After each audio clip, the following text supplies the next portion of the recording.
এইমাত্র উচ্চ মাধ্যমিক 2026-এর ফিজিক্সের এক্সাম দিয়ে বেরিয়েছো। প্রশ্নপত্র ছিল খুবই কঠিন, তোমরা অনেকেই লিখতে পারোনি, জাস্ট মাথার উপর দিয়ে বেরিয়ে গেছে। এবার বলি তোমাদের ফিজিক্স এক্সামের উপর পর্ষদের থেকে আসা বিগ আপডেট নিয়ে। জানতে হলে দেখতে হবে আমার এই পুরো ভিডিওটি। আমি সুশোভন পাত্র, তোমরা দেখছো সুশোভন পাত্র এডুকেশন। এই জাতীয় এডুকেশন বিষয়ে সবার লেটেস্ট ভিডিও আপডেট পেতে আমার চ্যানেলটিকে এখনই সাবস্ক্রাইব করো আর বন্ধুদের সাথে বেশি বেশি শেয়ার করো যারা এইমাত্র ফিজিক্স এক্সাম দিয়ে বেরিয়েছে এবং তাদের এক্সামটি খারাপ হয়েছে। ছাত্রছাত্রীদের কথা অনুযায়ী ফিজিক্স এক্সামের প্রশ্নপত্র ছিল খুবই কঠিন। অনেকে হয়তো জাস্ট 5 নাম্বারটুকু তুলতে পারবে নাকি তারা সন্দেহে আছে। আমরা দাদা অনেক কষ্ট করে লিখেছি, চেষ্টা করেছি তোমার কথা অনুযায়ী লিখার, বাট আমরা অনেক প্রশ্নই বুঝতে পারিনি। অনেকে আবার বলছে দাদা আমি জাস্ট কাউন্ট করে দেখছি আমার 9 নাম্বার আসছে বা তারও কম, তাহলে কি দাদা আমি পাস করব? আমাকে কি পর্ষদ থেকে বাকি নাম্বার দেয়া হবে? যেহেতু প্রশ্নপত্র ছিল খুবই কঠিন তো আমরা বুঝতেই পারিনি। দাদা তাহলে আমরা কি করব? দাদা আমরা কি তাহলে ফেল করব? দাদা যদি আমার দিকে ফেল করা হয় তাহলে কি আমার দিকে আবার সাপ্লি দিতে হবে, নাকি আমরা আর কোনোদিনও এক্সাম দিতে পারবো না? এবার বলে রাখি, যেহেতু এটা প্রথমবার তোমাদের এরকম সেমিস্টার ভাগ করে করে এক্সাম হচ্ছে, তো আবার বলি তোমাদের উপর এটা এক্সপেরিমেন্ট করা হচ্ছে। তোমাদের উপর জাস্ট এক্সপেরিমেন্ট করে দেখা হচ্ছে নেক্সট টাইম যদি আমরা এই রকমভাবে অ্যাপ্লাই করি পরীক্ষাগুলো তাহলে কীরকম ফলাফল পাবে।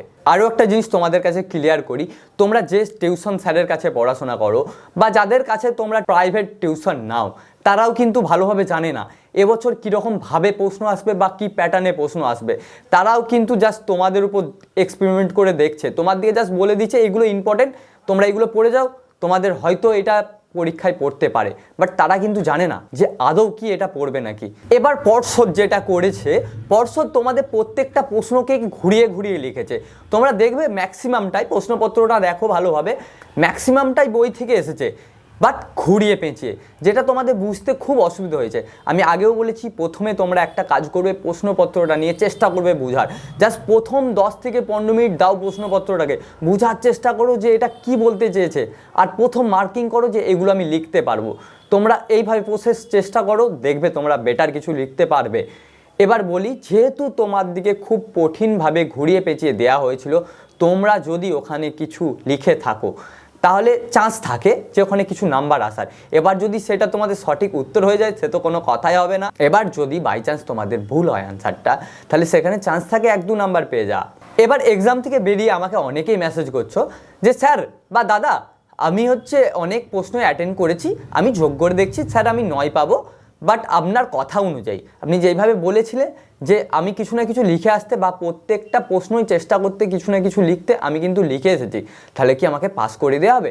তো বলে রাখি, তুমি যদি কিছু না কিছু লিখে আসো, আমি যদি কোনো মাস্টার হই বা তোমার প্রশ্নপত্রটা যদি আমার কাছে আসে, যদি আমি খাতাতে দেখি হ্যাঁ ছাত্রটা চেষ্টা করেছে, হয়তো তার প্রশ্নের উত্তরটা ঠিক নয়, বাট সে চেষ্টা করেছে কিছু না কিছু লেখার, হয়তো সেটা 5 নাম্বার কোশ্চিন ছিল, সেখানে তোমাকে আমি দয়া করে বা তোমার উপর সহানুভূতিতে 1 দেবো, যেহেতু তুমি চেষ্টা করেছো। বাট তুমি যদি কিছুই না লিখে রাখো সেখানে তো আমি কোনো নাম্বার দেওয়ার জায়গা থাকে না। তুমি ভেবে দেখো, তোমার কাছে যদি কোনো উত্তরপত্র আছে, বাট তোমাকে একদিনের জন্য একটা পরীক্ষার খাতা দেখতে দেওয়া হলো, তুমি সেই খাতাটা দেখছো, বাট তুমি ফিল করতে পারছো জাস্ট এক টাইম আমিও পড়াশোনা করেছিলাম, আমিও এরকম টাইমে ফেস করেছি, তো এই ছাত্রটা দেখছো জাস্ট 1 নাম্বার ফেলে পাস করবে, তুমি কি ওই 1 নাম্বারটা দিয়ে তাকে পাস করাবে না? তেমনই যারা খাতা দেখবে তারাও যদি দেখে তুমি কিছু নাম্বারের জন্য ফেল করে যাচ্ছ, তোমার একটা বছর নষ্ট হচ্ছে, তাহলে তোমাকে 1-2 নাম্বার দিয়ে দেওয়া হবে। এবার বলি, যদি নেহাতি তুমি ফেল করো, কোনো কারণে তুমি পাস করতে পারোনি, তাহলে কি হবে? ধরো তুমি ফেল করেছো, তাহলে কি করবে? তোমাদের জন্য বলে রাখি, যেমন তুমি 3rd সেমিস্টারের সাপ্লিটা এইবার দিচ্ছ, তেমনই যদি তুমি ফেল করো তুমি আবার এইটার সাপ্লি দিতে পারবে। এবার বলে রাখি, যদি সাপ্লিটা পরের বছরে তুমি আবার ফেল করো, তুমি নেক্সট ইয়ারের সেম টাইমে যখন 4th সেমিস্টার হবে তখন এই সাপ্লিটা দিতে পারবে। আবার বলে রাখি, ওই টাইম যদি তুমি আবার ফেল করো, নেক্সট ইয়ার তুমি সাপ্লিতেও ফেল করলে, তো পরের বছর কি হবে? তুমি যদি পরের বছরও ফেল করো, তো এইভাবে তুমি 7টা বছর পেয়ে যাবে পাস আউট করার জন্য। তো এটা জাস্ট একটা আলাদা টপিক, এই টপিক নিয়ে আমি পরে কথা বলবো। আবার ফিরে আসি তোমাদের ফিজিক্স। আমি তো বলি এবছর কেউ ফেলই করবে না, যদি কেউ ফেল করে যায় তার জন্য তো অপশন আছে, সে পারবে 7টা বছর টাইম পাবে। আশা করছি 7 বছরের মধ্যে সে কোনো না কোনো বছর পাস করেই যাবে। বাট তবুও বলছি ফেল হয়তো তোমরা কেউই করবে না যদি না শূন্য খাতা লিখে আসো। যদি শূন্য খাতা রেখে আসো তো কিছু করার নেই। জাস্ট আমার কাছেও যদি কোনো উত্তরপত্র আসে, আমি যদি দেখি শূন্য খাতা এসেছে সেখানে কিছু নেই, তো আমি কি উত্তরটা লিখে সেখানে নাম্বার দেবো? অবশ্যই না। তুমি হলেও সেটা করতে না। জাস্ট তোমার কাছে যদি একটা খাতা আসে, তুমি যদি সেখানে নাম্বার দাও, তাহলে কি তুমি কোনোদিনও চাইবে সেখানে তুমি নিজে লিখে দিয়ে নাম্বার দিতে? বলে ছেলে পড়েইনি, কিছু লিখেনি, কীভাবে নাম্বার দেবো? এটাই না? তো আমি বলবো তোমরা চেষ্টা করো নেক্সট কোয়েশ্চেনগুলো বা নেক্সট পরীক্ষার কোয়েশ্চেনগুলো সবগুলো লেখার। এবার তোমাদের পরীক্ষা খারাপ হয়েছে আমি বুঝতে পারছি, বাট তোমরা আশা করছি সবাই পাস করে যাবে, যেহেতু তোমাদের উপর এক্সপেরিমেন্ট চলছে।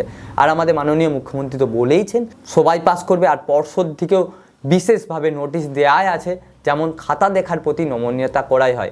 আমি তো পুরো ডিটেলসেই বলে দিলাম যে খাতা কিভাবে দেখা হতে পারে, যেহেতু নমনীয়তা দেখানো হবে। আর যদি শক্ত বা কঠিনভাবে দেখানো হতো তাহলে তো 0 দিয়ে চলেই যেত, কোনো নাম্বার দিত না, জাস্ট কেটে দিত কাটাকাটির জন্য।